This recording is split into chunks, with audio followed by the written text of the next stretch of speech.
excited to be here with you tonight and to share with you the story of my journey to the center of the world, what it meant for me in finding my passion, and how I think it might help you as well. So our journey starts off in San Diego, California, where for as long as I can remember, my family has been taking spring break trips to Scottsdale, Arizona. Counterintuitive, I understand. But in this way, I became very familiar with the Interstate 8. And off of the Interstate 8, there is one exit called Sidewinder Road on the border of California and Arizona. From the freeway, you can see only three things: a church on a hill, a pyramid, and a spiral staircase leading to nowhere. I would always ask my parents if we could go, and they'd always say no.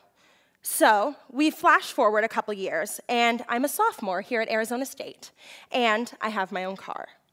So my friend Monica and I are driving back from San Diego on our spring break trip, and we decide to pull off at Sidewinder Road, fulfilling my life dream of visiting this mysterious land.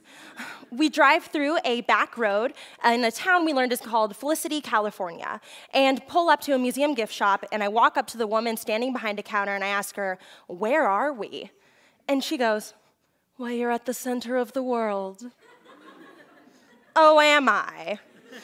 She explains that this is the history of the Museum of History in Granite, and these long granite pyramids actually explain the history of humanity, and for a small fee, you can actually stand on the center of the world. So of course we do this, and she opens up the doors of this mysterious pyramid and tells us, "Close your eyes and put one foot facing north, and all of your dreams will come true." So we do it, and I can't say that all of my wildest dreams came true, but I did become a lifetime member of the official center of the world, which was a really big deal. But as we walked around and explored the museum and learned a little bit more about the history, I was left with this burning question of, why is this the center of the world? I mean, this is not a particularly interesting area. It's not on the equator. It's not significant by any means whatsoever to an outsider. I even found when I went back to ASU and I started looking online and trying to figure out the mystery of this place, no one really seemed to care as much as I did.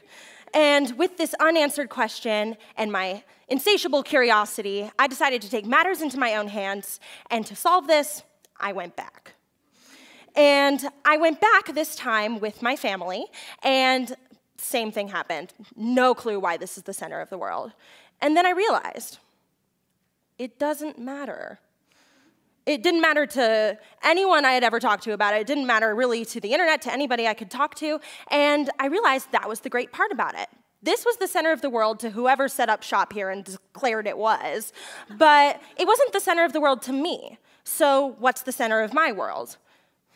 It could be where I was raised or where I live now, but your location changes so much, and so do even your family and friends. They change as you grow.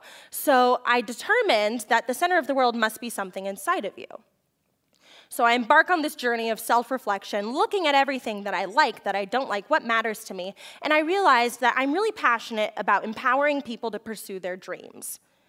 Which sounds really great, but then what does that mean? So I think a little harder, and then I realize that what better way to empower people than through education?